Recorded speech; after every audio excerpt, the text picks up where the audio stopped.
In the year 633, on a dusty plain in central Arabia called Yamama, men are dying by the hundreds in a single morning. They are not only soldiers, many of them carry something inside their memory that exists almost nowhere else on earth. Long passages of a revelation barely 2 decades old, held not on paper, but in the human heart. As they fall, a quiet terror spreads among the survivors. If the men who remember keep dying, what happens to the words they were carrying?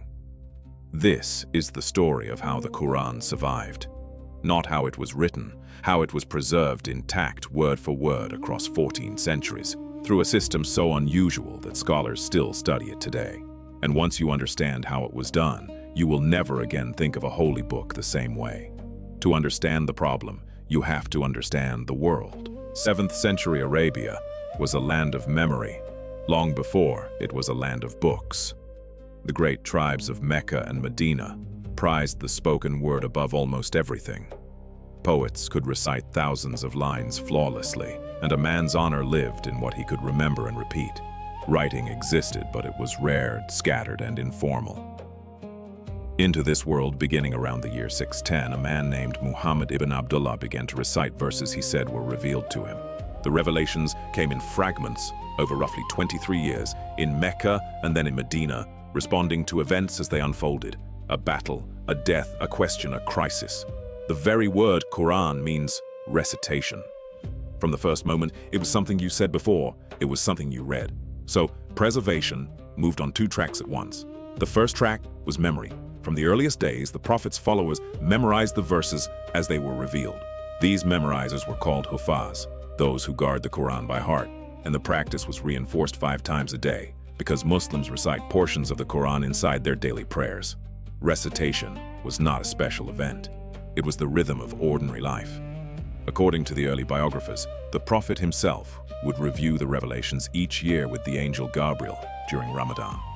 And in the final year of his life, he reviewed them twice. The text was not drifting. It was being rehearsed. The second track was ink. The Prophet kept scribes, the most famous a young man from Medina named Zayd ibn Thabit, and when a passage was revealed, he would instruct them to write it down and tell them precisely where it belonged. They wrote on whatever the desert offered. Thin parchment, flat white stones, the broad shoulder blades of camels and sheep, strips of leather, the dried ribs of palm leaves. These were not a single book. They were scattered pieces, held in different hands across the community. But every piece was anchored, because behind every written fragment stood men who had it memorized.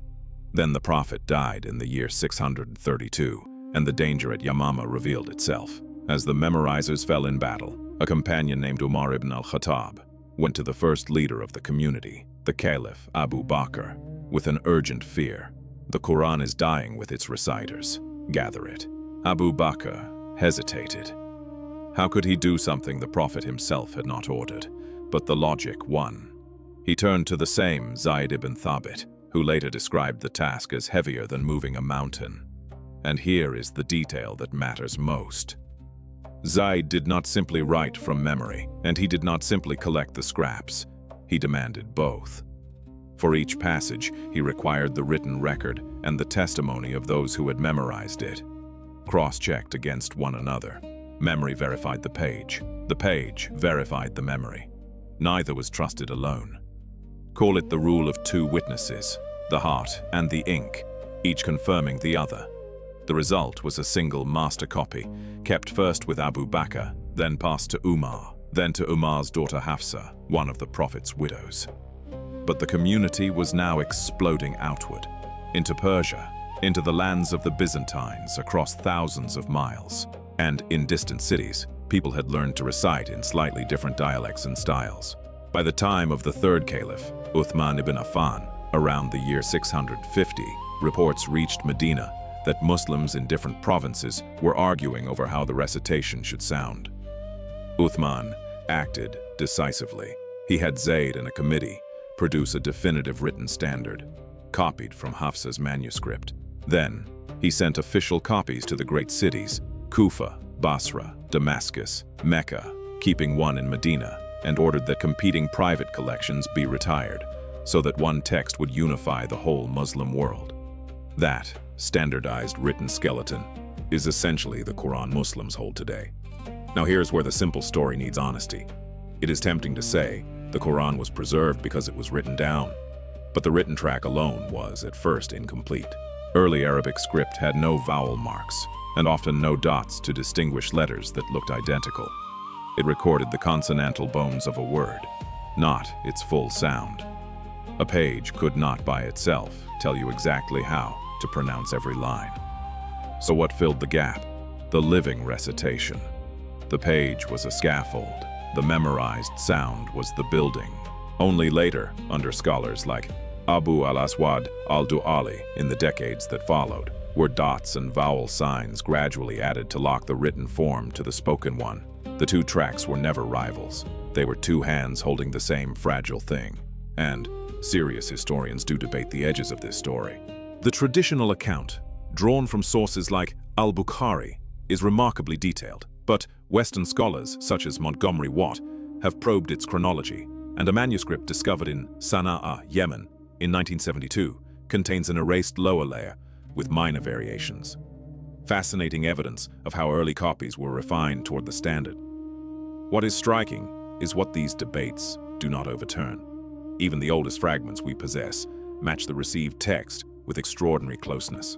When the University of Birmingham radiocarbon dated 2 parchment leaves from its collection in 2015, the results pointed to a data, possibly within the lifetime of the Prophet's own companions, and the words on those ancient pages are the words a child memorizes today, which is the part that should stop you. Right now in Cairo, in Istanbul, in Lagos, in Jakarta, in a quiet apartment in your own city, a child is sitting cross-legged before a teacher, reciting a passage from memory and being corrected on a single syllable. That child is the newest link in an unbroken chain, isnad, the Muslims call it, a line of teachers and students reaching back, name by name, all the way to the cave outside Mecca. Estimates run into the millions of people alive today who have memorized the entire Quran, cover to cover, every word in order, not the gist, the text itself. The same dual system that guarded it at Yamama is still running, 1400 years later, in real time, in human minds. A book that lives only on a shelf can be edited, and no one would know. A book that lives in millions of memories, checked against millions of pages, cannot be quietly changed. Because to change it, you would have to change every heart that holds it, all at once, everywhere. The men who fell at Yamama feared the words would die with them. Instead, the words outlived everyone, and they were never trusted to paper alone. They were trusted to memory and to ink and to the space between them where, every single day, more than 1 billion people are still keeping the promise.